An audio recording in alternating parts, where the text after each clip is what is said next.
আসসালামু আলাইকুম। আজকে আমরা নবম এবং দশম শ্রেণীর সাধারণ গণিতের পরিমিতি নামক অধ্যায়টার একদম বেসিক পার্ট 16.1 যেটা ত্রিভুজ রিলেটেড।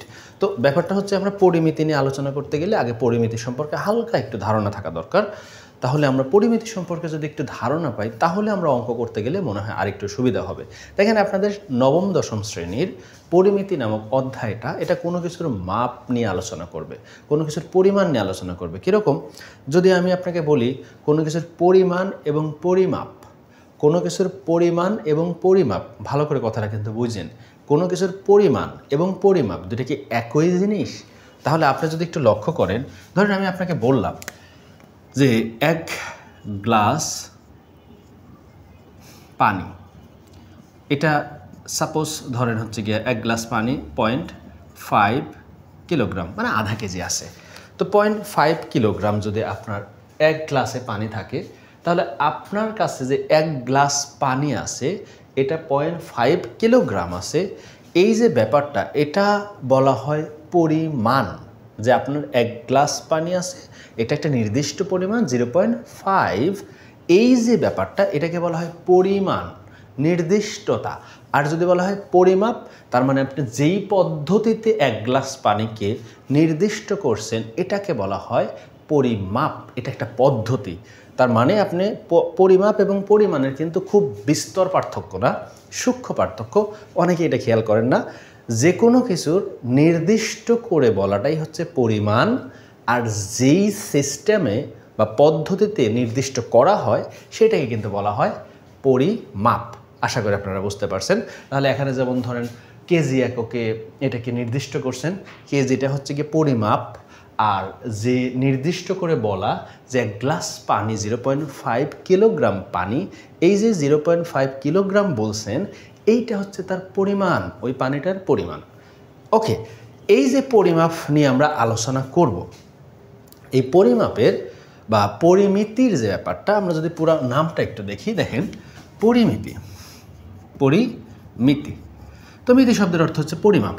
পরিমিতি এই যে কিসের পরিমাপ করবে, সে নানান কিছুর পরিমাপ করবে। সরল রেখায় চলা জিনিস, বক্ররেখায় চলা জিনিস, ত্রিভুজ টাইপের জিনিস, চতুর্ভুজ টাইপের জিনিস, বৃত্ত টাইপের জিনিস, সব কিছুই সে পরিমাপ করবে। এই জন্যই পরিমিতি নাম দেওয়া হয়েছে। এখন পরিমিতির যে ব্যাপারটা আপনি যদি খেয়াল করেন, আমাদের নবম এবং দশম শ্রেণীতে এই পরিমিতি আসে 16 নম্বর চ্যাপ্টারে। 16 নম্বর চ্যাপ্টারে পরিমিতি আছে, কিন্তু এর আবার শাখা প্রশাখা আছে। কীরকম? আপনার 16.1 আছে, 16.2 আছে, 16.3 আছে, 16.4 আছে। একে আলোচনা করা হয় কি নিয়ে? যেহেতু 4টা শাখা আছে তাহলে প্রতিটা শাখায় ডিফারেন্ট বিষয় নিয়ে আলোচনা করবে, এটা তো স্বাভাবিক বিষয়। তাহলে 16.1 আলোচনা করে ত্রিভুজ, ত্রিভুজ চিহ্ন দিয়ে বুঝাইলাম। 2 আলোচনা করে চতুর্ভুজ নিয়ে, 3 আলোচনা করে বৃত্ত নিয়ে, 4 আলোচনা করে ঘনবস্তু নিয়ে। তাহলে আমাদের 4টা অনুচ্ছেদে 4 ধরনের জিনিস নিয়ে আলোচনা করা হবে। প্রথমত 16.1 ত্রিভুজ, 16.2 চতুর্ভুজ, 16.3 বৃত্ত, আর 16.4 ঘনবস্তু। এই যে প্রত্যেকটা অনুচ্ছেদ পৃথক পৃথক বিষয় নিয়ে আলোচনা করবে, তাহলে আপনি যদি আগেই জেনে ফেলেন যে 4টা অনুচ্ছেদের কোন অনুচ্ছেদে কি বিষয় নিয়ে আলোচনা করা হয়েছে এবং সেই বিষয়ে যদি সাম্যক জ্ঞান ধারণ আগেই আহরণ করে নেন, তাহলে কিন্তু আপনার জন্য খুবই সহজ হয়ে যাবে। কীরকম? 16.1 পড়বেন, ত্রিভুজ সম্পর্কে বিস্তারিত জ্ঞান নিয়ে নেন, অঙ্ক সহজ হয়ে যাবে। 16.2 পড়বেন, চতুর্ভুজ সম্পর্কে জ্ঞান নিয়ে নেন, তাহলে এই অধ্যায়টা সহজ হয়ে যাবে। 16.3 পড়বেন, বৃত্ত সম্পর্কে জ্ঞান নিয়ে নেন, দেখবেন এই অধ্যায়টা সহজ হয়ে যাবে। 16.4 পড়বেন, ঘনবস্তু সম্পর্কে, বিভিন্ন ঘনবস্তু আছে কয়েকটা, 4-5টা, এই জিনিস সম্পর্কে বেসিক জ্ঞান নিয়ে নেন, দেখবেন আপনার এই অধ্যায়টা বা এই অনুচ্ছেদটা সহজ হয়ে গেছে। আজকে আমরা যে আলোচনাটা করব সেটা সবগুলো না, শুধুমাত্র 16.1, অর্থাৎ আমরা আলোচনা করব 16.1। তাহলে এটা বাদ ত্রিভুজ নিয়ে আলোচনা করব। তাহলে যখনই ত্রিভুজ নিয়ে আলোচনা করতে আসবো, এটা জ্যামিতির একটা পার্ট এবং সব জায়গায় লাগে ত্রিভুজের আলোচনা। এই ত্রিভুজ খুব ইন্টারেস্টিং একটা আলোচনার বিষয়। আপনি যদি খুব ভালো করে বোঝেন, দেখবেন এর মধ্যে মজাদার অনেক কিছু আছে, আর যদি না বোঝেন খুব বিরক্ত লাগবে। চলেন আমরা 16.1 ত্রিভুজের পার্টটা নিয়ে আলোচনা শুরু করি। ত্রিভুজ নিয়ে যখনই আপনি আলোচনা করতে যাবেন, আপনাকে একটু বুঝতে হবে ত্রিভুজের শেপটা কেমন। ধরেন এটা হচ্ছে আপনার একটা ত্রিভুজ, এবিসি নাম দিয়েছেন। এই ত্রিভুজটার মানে 3টা বাহু থাকলেই তো সে ত্রিভুজ। ত্রিভুজ কাকে বলে এইটা বলতে গিয়ে নানান সময় নানান রকম একটা ব্যাপার স্যাপার আমাদের সামনে আসে। তিনটা রেখা দ্বারা আবদ্ধ চিত্রকে ত্রিভুজ বলে। ভালো করে বুঝেন, মূলত তিনটা রেখা দ্বারা আবদ্ধ অংশকে ত্রিভুজ বলে, এটাকে ত্রিভুজ ক্ষেত্র বলে না। যদি সংজ্ঞা আসে পরীক্ষায় ত্রিভুজ ক্ষেত্র কাকে বলে, আপনি যদি লেখেন তিনটি রেখা দ্বারা আবদ্ধ অংশকে ত্রিভুজ ক্ষেত্র বলে বা তিনটি রেখা দ্বারা আবদ্ধ চিত্রকে ত্রিভুজ ক্ষেত্র বলে, তাইলেও হবে না। আপনাকে একটু বুঝতে হবে তিনটি রেখা দ্বারা আবদ্ধ ক্ষেত্রকে ত্রিভুজ ক্ষেত্র বলে, তিনটি রেখা দ্বারা আবদ্ধ ক্ষেত্রকে ত্রিভুজ ক্ষেত্র বলে। আর যদি শুধু ত্রিভুজ কাকে বলে আসে তাহলে আপনি বলতে পারেন তিনটি রেখা দ্বারা অঙ্কিত চিত্রকে ত্রিভুজ বলে। আশা করি আপনি বুঝতে পারছেন ত্রিভুজের একদম প্রাথমিক কথা। আর একটু ভিতরে যাই আসেন। এই যে ত্রিভুজ, প্রথমে আমি ত্রিভুজ ক্ষেত্র এবং ত্রিভুজ নিয়ে কথা বললাম। এবার ত্রিভুজের ঠ্যাং আছে কয়টা, মানে ত্রিভুজ তিনটা ভুজ। তো একটু খেয়াল করেন, ত্রিভুজ আপনি যদি লক্ষ্য করেন, ত্রি মানে তিন, ভুজ মানে হচ্ছে গিয়া পা বা বাহু। তার মানে কি তিনটা পা বা বাহু নিয়ে গঠিত অংশটাই তো ত্রিভুজ। তাহলে আমাদের যেই ত্রিভুজটা আলোচনা করার জন্য নিচ্ছি, ধরেন এটা সেটা যার তিনটা বাহু আছে। ত্রিভুজের একদম বেসিক দেখেন, এখানে আরেকটা কথা বলি, যারা খুব ভালো পারেন তারা একটু টেনে টুনে দেখতে পারেন, আর যারা একদম ভিতর থেকে বেসিক থেকে পড়তেছেন তারা আমার সাথে লেগে থাকেন, পুরো কথাগুলো শোনেন, সব ক্লিয়ার হয়ে যাবেন। কারণ আমি একদম কোন কীভাবে বলে কাকে বলে সেটাও বলে দেবো। সো যারা ভালো পারেন তারা একটু দয়া করে স্কিপ করে দেখেন, আর যদি একদমই বিরক্ত লাগে ছেড়ে যেতে পারেন, সমস্যা নেই। যারা একদমই দুর্বল তাদের জন্য ভিডিওটা আসলে এই জায়গাটা যদি দেখেন, তিনটি বাহু নিয়ে যেহেতু এটা গঠিত হয়, এখন বাহু বলাটা তো আপনার শেখা উচিত আগে। বাহুটা কি এটা দেখেন 4, 5, 6, 7-তে শিখে আসার কথা। দুঃখের বিষয় 9, 10 এখনও ক্লাস নিতে গেলে সে বাহু বলে উঠতে পারে না। যাই হোক, তাহলে এখানে বাহু বলতে বোঝাবে এই পুরো অংশটা, তার মানে এসি বাহু, বিসিও একটা বাহু, এবিও একটা বাহু, তাহলে তিনটা বাহু আছে, এই জন্য এটাকেই বলা হবে ত্রিভুজ। এখন এই তিনটা বাহু সমৃদ্ধ অংশের এই অংশগুলোকে বলা হয় কোণ। এটা একটা কোণ, এটা একটা কোণ, এটা একটা কোণ। তাহলে এইটা ত্রিভুজের একটা শীর্ষকোণ, এটা শীর্ষকোণ, এটা শীর্ষকোণ। অর্থাৎ ত্রিভুজের তিনটা বিন্দুতে অঙ্কিত কোণগুলোকে ত্রিভুজের তিনটা শীর্ষকোণ বলে, অথবা তিনটা বিন্দুকেও কিন্তু ত্রিভুজের শীর্ষবিন্দু বলে। এখন আসেন, এই বিষয়গুলো থেকে বের হয়ে আমি ত্রিভুজের বৈশিষ্ট্যে চলে যাই, যেটা 16.1-এর সাথে খুবই অঙ্গাঙ্গিভাবে জড়িত। এখন ত্রিভুজ কত ধরনের হইতে পারে, এটা ডিপেন্ড করে দুইটা ফ্যাক্টরের উপর। এক, যদি আপনি চিন্তা করেন কোণ ভেদে, অর্থাৎ ত্রিভুজের এই যে কোণের পরিমাণ ছোট বড় করে নাড়াচাড়া করলে ত্রিভুজ কয় রকম হয়, আবার বাহু ছোট বড় করে নাড়াচাড়া করলে ত্রিভুজ কয় প্রকার হয়। এজন্য দেখেন আমি লিখছি বাহু ভেদে ত্রিভুজ 3 প্রকার, কোণ ভেদে ত্রিভুজ 3 প্রকার। তার মানে আমাদের ত্রিভুজ দুইটা বৈশিষ্ট্যের উপর ডিপেন্ড করে 3 প্রকার 3 প্রকার 6 প্রকার হবে। তাহলে এই যে 6 প্রকার ত্রিভুজ, এটা একটু ভালো করে বুঝে নেবেন। এখানে কিন্তু 16.1-এর আলোচনা মূলত এখন থেকে শুরু হইলে যেইগুলো একদম অঙ্ক করতে গিয়ে লাগবে, খুবই খেয়াল করেন। কোণ ভেদে ত্রিভুজ 3 প্রকার। কোণ অর্থাৎ কোণ ছোট বড় হইলে কি হইতে পারে, দেখেন আপনি কোণ শিখে আসছেন কি, সমকোণ। তাহলে সমকোণী ত্রিভুজ হতে পারে, অর্থাৎ যেই ত্রিভুজের একটা কোণ সমকোণ, সংজ্ঞাটা পারলে লিখে রাখতে পারেন পাশে, যেই ত্রিভুজের একটা কোণ সমকোণ তাকে সমকোণী ত্রিভুজ বলে। সেটা কীরকম হইতে পারে, যদি ধরেন আপনি একটু খেয়াল করেন যে একটা ত্রিভুজ নিলেন যার একটা কোণ ফিক্সড 90 ডিগ্রি, এই কোণটা, তাহলে এই ত্রিভুজটাকে আপনি সমকোণী ত্রিভুজ বলতে পারেন। আর সমকোণী বলতে যে সারা জীবনে এরকমই সুন্দর হয় এমনটা না, এরকম যদি হয় আর যদি এখানে 90 ডিগ্রি থাকে তাহলেও এই ত্রিভুজকে সমকোণী ত্রিভুজ বলা যাবে। মূল কথা, একটা ত্রিভুজের যে কোনো একটা কোণ পয়েন্টে, অ্যাঙ্গেল পয়েন্টে 90 ডিগ্রি থাকলে সেটা সমকোণী ত্রিভুজ। গেল আমাদের সমকোণী ত্রিভুজের হিসাব। তাহলে কোণ ভেদে 3 প্রকারের, এক প্রকার সমকোণী, আর এক প্রকার হচ্ছে সূক্ষ্মকোণী। সূক্ষ্মকোণী বলতে বোঝায় যেই ত্রিভুজের একটা কোণ সূক্ষ্মকোণ। ধরেন এই কোণটার সাপেক্ষে যদি আমি ত্রিভুজটা চিন্তা করি তাহলে এটা সূক্ষ্মকোণ। সূক্ষ্মকোণ মানে যেই কোণের পরিমাণ 90 থেকে ছোট কিন্তু 0 থেকে বড়। তাহলে যেই কোণটা, ধরেন এই কোণটা, এটা 90 থেকে ছোট আছে, 0 থেকে বড় আছে, তাহলে এই ত্রিভুজটাকে কিন্তু সূক্ষ্মকোণ বলা যায়। আরেকটা আছে স্থূলকোণী ত্রিভুজ, যেই ত্রিভুজের একটা কোণ স্থূলকোণ। কীরকম, আপনি ধরেন এরকম একটা কাজ করলেন, এটা একটা ত্রিভুজ আঁকলেন, এই ত্রিভুজের এই কোণটা কিন্তু 90 থেকে বড় আছে, তাহলে যেই ত্রিভুজের একটা কোণ 90 থেকে বড় বা স্থূলকোণ তাকে স্থূলকোণী ত্রিভুজ বলে। আবার বলি, যেই ত্রিভুজের একটা কোণের পরিমাণ 90 ডিগ্রি থেকে বড় বা স্থূলকোণ, তাকে স্থূলকোণী ত্রিভুজ বলে। আপনার জানা আছে স্থূলকোণ মানেই হচ্ছে 90 থেকে বড়, 180 থেকে ছোট। তাহলে আশা করি কোণ ভেদে ত্রিভুজ যে 3 প্রকার তার নাম এবং তার সংজ্ঞা এবং তার চিত্র আপনি সুন্দর করে নোট করে ফেলেছেন। এবার পরেরটা চলেন। বাহুভেদে ত্রিভুজ কয় প্রকার হয়? 3 প্রকার। ভেরি ইন্টারেস্টিং এবং ভেরি ইম্পর্টেন্ট আপনার এই অধ্যায়টার জন্য। 16.1 আগের কথাও দরকার, কিন্তু এইটা একদম সূত্র সহ লাগবে আপনার। 16.1-এর জন্য বাহুভেদে ত্রিভুজ 3 প্রকার খুবই গুরুত্বপূর্ণ। বাহুভেদে ত্রিভুজ 3 প্রকার কারা কারা? প্রথমে যদি নাম দেখাই, সমবাহু ত্রিভুজ, সমদ্বিবাহু ত্রিভুজ, বিষমবাহু ত্রিভুজ। প্রথমেই আমি সমবাহু ত্রিভুজ নিয়ে আলোচনা করবো, যেটা সবচেয়ে সহজ। সমবাহু ত্রিভুজের কথা যদি বলতে যাই, যেই ত্রিভুজের 3টা বাহু সমান হবে তাকে সমদ্বিবাহু ত্রিভুজ সমবাহু ত্রিভুজ বলে। তাহলে সমবাহু ত্রিভুজ মানে আপনার পাশে সংজ্ঞা লিখতে পারেন, যেই ত্রিভুজের 3টা বাহুই সমান হবে তাকে সমবাহু ত্রিভুজ বলে। এখন দেখেন এই ত্রিভুজটার কথা ধরেন তো, 3টা বাহুই কি সমান মনে হচ্ছে না? আমি হাতে লিখছি, আমি তো আর মেপে ঝোপে লিখি নেই। 3টা বাহু সমান হইলে এটাকে কি বলা হবে? সমবাহু ত্রিভুজ। তাহলে এগুলো যদি সমবাহু ত্রিভুজ হয়, তাহলে এই ত্রিভুজের 3টা বাহুকেই যে কোনো একটা মান দিয়ে ধরবেন। কীরকম? আচ্ছা, বাহুর পরিমাণ যদি 3টা সমান হয়, তাহলে এটা বি, এটা সি, এটা ধরে লাভ আছে, সবই তো সমান। এই জন্য আপনি এ বা শুধু বি বা শুধু সি দিয়ে ধরতে পারেন। আমি শুধু এ কেন ধরছি? কারণ একটা বাহু ধরলেই আনা, তাই আমি ধরছি এ, এখানেও এ, এখানেও। 3টেই আমরা একটা বর্ণ দিয়ে প্রকাশ করলাম, সমবাহু ত্রিভুজ গেল এটা।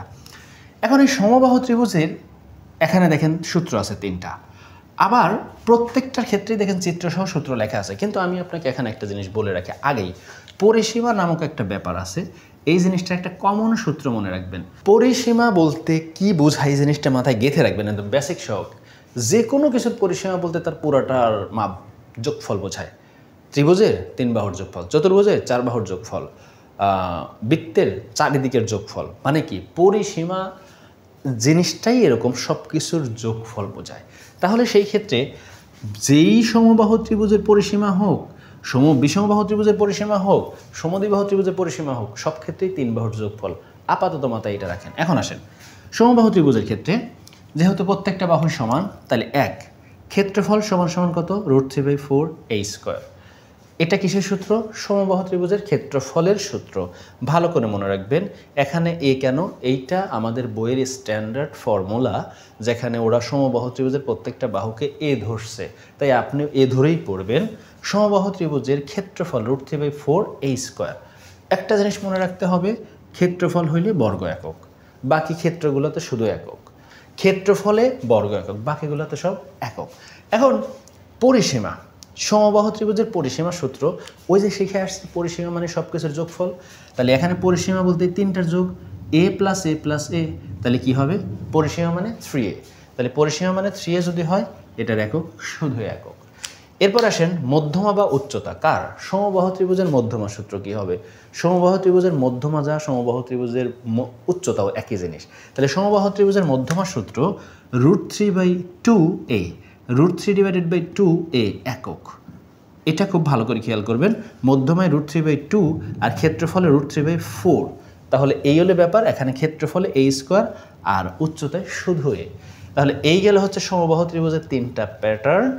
এবার আমরা সমবাহু ত্রিভুজ থেকে একটা জিনিস খেয়াল করব, এই যে উচ্চতাটা, এটা কি সবসময় মাঝামাঝিতেই আসবে? জি, খুব ভালো করে মনে রাখবেন। সমবাহু ত্রিভুজের যে মধ্যমা, এখানে মধ্যমা নিয়ে আমি কথা পরে বলবো, মধ্যমা বা উচ্চতা একই জিনিস। মধ্যমা বা উচ্চতা একই জিনিস।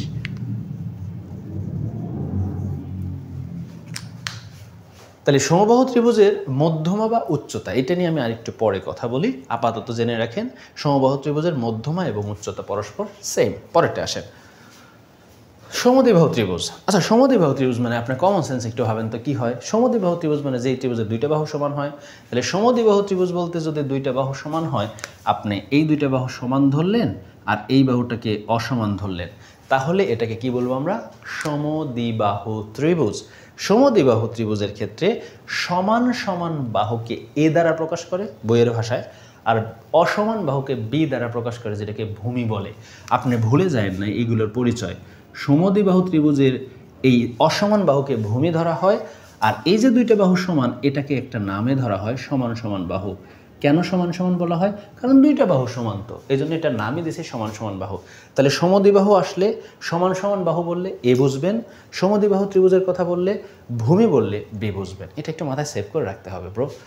এখন সমদ্বিবাহু ত্রিভুজের ক্ষেত্রে সূত্রগুলো দেখি। ক্ষেত্রফলের সূত্র b/4, b/4 মানে b ডিভাইডেড বাই নিচে 4 √4a² - b², বর্গ একক। ওই যে বলছিলাম ক্ষেত্রফল হইলে বর্গ। পরিসীমা কি হবে? সেম কথা, সব কিছুর যোগফল। তো আপনি এখানে যোগ করেন না, পরিসীমার ক্ষেত্রে এই তিন বাহু যোগ করেন a + b, অর্থাৎ ব্যাপারটা এমন a + b, তিন বাহুর যোগফলই পরিসীমা, তার মানে 2a + b। তাহলে সমদ্বিবাহু ত্রিভুজের পরিসীমা হচ্ছে 2a + b একক। এরপর আসেন মধ্যমা বা উচ্চতা। এটা একটু সরাসরি মুখস্থ করে নেবেন, এটাতে তেমন বোঝার কিছু নেই। সমবাহু ত্রিভুজের মধ্যমা উচ্চতা হচ্ছে √4a² - b²/2। খেয়াল করেন ক্ষেত্রফলে ছিল b/4 এটা, আর উচ্চতায় এসে এই অংশটা উপরে, নিচে 4-এর জায়গায় শুধু 2। পার্থক্যগুলো ডিফাইন করে পড়বেন, ডিফারেন্স করে পড়বেন। আর মধ্যমা সূত্র সবচেয়ে ইম্পর্টেন্ট হিসেবে কাজে লাগে MCQ এ। এটা খুব একটা সিকিউএ লাগে না, তাই পড়িও না। MCQ আসে, আমরা পারি না। সো মাথায় রাখবেন মধ্যমা সূত্রগুলো এই জন্য লিখছি। নেক্সট অ্যান্ড লাস্ট বিষমবাহু ত্রিভুজ। বিষমবাহু ত্রিভুজ বলতে বোঝানো হয় ত্রিভুজের তিনটা বাহুই ভিন্ন ভিন্ন, তিনটা বাহু কেউ কারো সমান না। সেই ক্ষেত্রে ত্রিভুজের তিন বাহু যখন অসমান হয় এটাকে বলা হয় বিষমবাহু ত্রিভুজ, সমান নয়। তাহলে সংজ্ঞাটা কি? যেই ত্রিভুজের তিনটি বাহুই পরস্পর অসমান বা সমান নয় তাকে বিষমবাহু ত্রিভুজ বলে। দেখেন এখানে একটা ব্যাপার আছে, ABC যে ত্রিভুজ আছে এদের নামকরণ কিভাবে করব? আপনি যদি লক্ষ্য করেন ত্রিভুজ ABC এই তিনটা শীর্ষবিন্দুর বিপরীত বাহুকে স্মল লেটারে প্রকাশ করবেন। অ্যাজ লাইক এ এখানে হওয়ায় বিপরীত বাহু BC কে কী লিখবেন? ছোট হাতের এ। বি এখানে হয় AC কে কী লিখবেন? ছোট হাতের বি। সি এখানে হয় বিপরীত বাহুকে কী লিখবেন? ছোট হাতের সি। আমি আবার বলি, ত্রিভুজের বাহুগুলো যখন স্মল লেটারে নামকরণ করা হয় আমাদের প্যাচ লাগে, কোন বাহুকে কী দিব স্যার? এটা ইউনিভার্সাল রুলস বলে একটা ব্যাপার আছে, ইউনিভার্সাল সিস্টেম বলে। সেটা হচ্ছে ত্রিভুজের যে তিন বাহু, আপনি ধরেন এই BC বাহুকে প্রকাশ করবেন, তাহলে BC বাহুকে প্রকাশ করলে ঠিক এই বাহুর বিপরীত বিন্দু কত? A। তাহলে এটার স্মল লেটার দিয়ে প্রকাশ করেন এই বাহু। একইভাবে ধরেন AC বাহু আছে, AC বাহুর বিপরীত শীর্ষবিন্দু কোনটা? B। তাহলে B দ্বারা ওই বাহুটা প্রকাশ করেন, একইভাবে C দ্বারা এটা প্রকাশ করেন। এভাবে তিনটা বাহু প্রকাশ করা যায়। এখন আসেন আমরা বিষমবাহু ত্রিভুজের সূত্রগুলো একটু দেখি ভালোভাবে।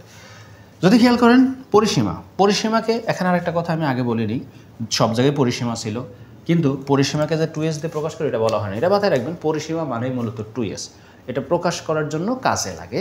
আর s দ্বারা অর্ধ পরিসীমা বোঝায়। দেখেন পরিসীমা 2s, এটা কিন্তু সংখ্যা 2 আর এটা হচ্ছে s বর্ণ, আর অর্ধ পরিসীমা s। তাহলে পরিসীমা মানে তিন বাহুর যোগফল, যেহেতু তিনটা ভিন্ন ভিন্ন তাহলে তার যোগফলই তৈব। তাহলে 2s = a + b + c, অর্ধ পরিসীমা s = a + b / 2। এবার বিষমবাহু ত্রিভুজের ক্ষেত্রে ক্ষেত্রফলের সূত্র কি? খুবই মজার, √s × s - a s - b s - c। এখানে এটা হচ্ছে s অর্ধ পরিসীমা, অর্ধ পরিসীমা থেকে a বিয়োগ b বিয়োগ c বিয়োগ আলাদা আলাদাভাবে। এটা করার সময় খুব সাবধানে করতে হয়, আপনারা ঠাসঠুস করলে কিন্তু বিপদে পড়বেন।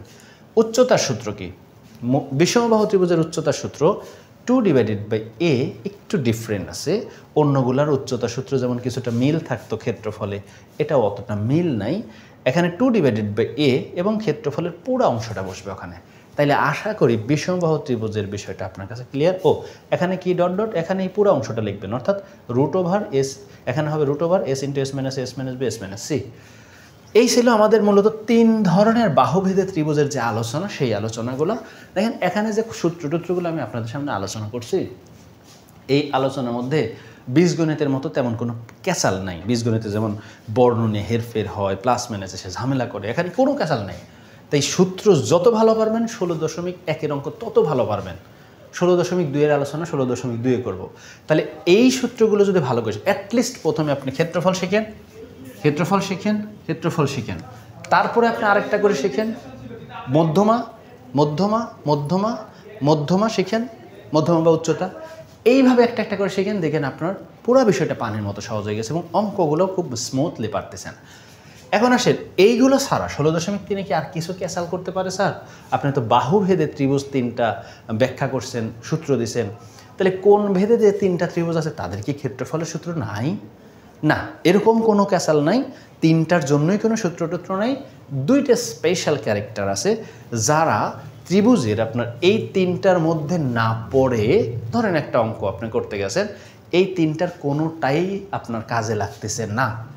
যেমন ধরেন আমি আপনাকে একটা যদি প্রশ্ন বলি, কীরকম, ওরা বলছে এটা দেখেন যে ত্রিভুজের 2টি বাহু দিলাম, এটা এ এটা বি, আর সংখ্যা দেয় যে এবিসি ত্রিভুজের এটা 5, এটা হচ্ছে গিয়ে ধরেন 7, আর এটা 30 ডিগ্রি, বলল এটা ক্ষেত্রফল কত? তখন তো আপনার মাথা নষ্ট। সমন্বয় শিখেছে সমবাহু, সমন্বয় শিখেছে সমদ্বিবাহু, সমন্বয় শিখেছে বিষমবাহু, এই কেয়া হওয়া, কোন দিয়ে তো কিছু শিখায় নাই। তাহলে এই যে কোন দিয়ে না শেখানো বা এইরকম স্পেশাল ক্যারেক্টারের যে একটা ঝামেলা, এটার জন্য একটা স্পেশাল সূত্র আছে। সেটা কি? এখানে কি দাঁড়াইলো বুঝেন ভালো করে, 2টা বাহু জানা থাকতে হয় এবং বাহু 2টার অন্তর্ভুক্ত কোণ। ব্যাপারটা এমন হওয়া যাবে না এই বাহু আর এই বাহু জানেন, এই জায়গায় কোণ আছে, এই জায়গায় হবে না। এই 2 বাহু জানলে এই কোণটা জানতে হবে, এটার এটা জানা থাকলে এই কোণ জানতে হবে। তাহলে যেহেতু এই বাহু আর এই বাহু জানা, তার অন্তর্ভুক্ত কোণ জানা থাকলে এরকম ব্যাপারটা দেখেন, এই যে 2 নম্বরে সেটা কি বলছি, 2টি বাহু এবি জানা থাকলে ও একটি কোণ থেটা জানা থাকলে, তার মানে এখানে আমরা সূত্র শিখব, মান সরায় দিই, আমরা লিখি এবি 2টা বাহু জানা আর অভ্যন্তরীণ একটা কোণ যদি জানা থাকে, এটা আপনি সাজায় লিখবেন এভাবে কি, ধরেন এখানে ক খ গ দিছেন, এগুলো শেষ করে নিচে আরেকটা বর্ণ দেন ঘ, ক খ গ ঘ, ওই জায়গায় দিয়ে লেখেন 2টি বাহু ও একটি কোণ থেটা হলে ক্ষেত্রফল, ক্ষেত্রফলের সূত্র কত হবে? Half of a b sine theta বর্গ একক। তার মানে আবার চিত্রটা পাশে লিখে রেখেন।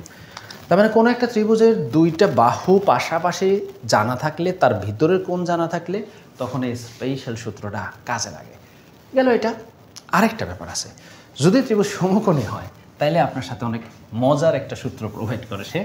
সমকোণী ত্রিভুজেরই বেলায়, সমকোণী ত্রিভুজের বেলায় সমকোণী ত্রিভুজের ক্ষেত্রফলের সূত্রটা হচ্ছে হাফ ইন্টু ভূমি ইন্টু উচ্চতা বর্গ একক। তার মানে আমরা বলতে পারি যে আরেকটা স্পেশাল সূত্র পাইলাম, এটা যদি আপনি ঘ সিরিয়াল দিয়ে লেখেন, এটা ওমো দিয়ে লিখবেন যে সমকোণী ত্রিভুজের ক্ষেত্রফল সমান হাফ ইন্টু ভূমি গুণন উচ্চতা। ব্যাপারটা কেমন হবে? ধরেন সমকোণী ত্রিভুজ, তার এটা হচ্ছে গিয়ে উচ্চতা, এটা ভূমি, তাহলে এই ক্ষেত্রের ক্ষেত্রফলের সূত্র হাফ ইন্টু এই ভূমি 2টা, অর্থাৎ হাফ অফ এবি বর্গ একক। তাহলে আপনি চিত্র এঁকে সব কিছু লিখে এটা লিখে ফেললেন। তাহলে 16.1 জন্য প্রাথমিক বেসিক আলোচনা করছি, ত্রিভুজের বৈশিষ্ট্য আলোচনা করছি, কোন ভেদে কয়টা আলোচনা করছি, বাহু ভেদে কয়টা আলোচনা করছি, বাহু ভেদের সব কিছু সূত্রটূত্র চিত্রসহ ব্যাখ্যাসহ সংজ্ঞা দিয়ে দিছি, কোণের ক্ষেত্রে যে 2টি স্পেশাল ঝামেলা ছিল সেটাও আলোচনা করছি। এত কিছু আলোচনার পর আশা করি 16.1 আপনার বেসিকটা যদি সুন্দর করে আপনি ক্লাস দেখে লিখে ফেলেন, নোট করে ফেলেন, আর একবার নিচে যদি পড়েন, কোনো সমস্যা হলে আমাকে যদি জিজ্ঞেস করেন, আশা করি সমস্যা তো হওয়ার কথা না ইনশাল্লাহ। এরপরে আমাদের যখন আমি অঙ্কের ক্লাস নিব বা অঙ্কের রেকর্ডটা করব, তখন আমি আপনাদের এই সূত্র প্রমাণটা দেখাবো, এই সূত্র প্রমাণটা দেখাবো, এই 2টা সূত্র প্রমাণ একসাথে করা যায় সেটা দেখাইলে দেখবেন আপনি কত সহজে একটা প্রমাণ দিয়ে 2টা করে ফেলতে পারেন। আমি কিন্তু বেশিরভাগ ক্ষেত্রে এরকম কাজ করি, অনেক অঙ্ক না শিখে একটা শিখে যদি অনেক অঙ্ক ওইটার মধ্যে আনা যায়, একই শেপে ফেলে করা যায়, তাহলে মনে হয় ভালো। কারণ 10টা অঙ্ক 10ভাবে না শিখে একটা নিয়ম শিখে যদি 10টাই একসাথে করা যায়, এটা মনে হয় সবচেয়ে সুলভ মূল্য হয়। যাই হোক, পরিমিতের আলোচনা আজকে পর্যন্ত শেষ করছি। সকল সুস্থ ভালো থাকেন। আসসালামু আলাইকুম।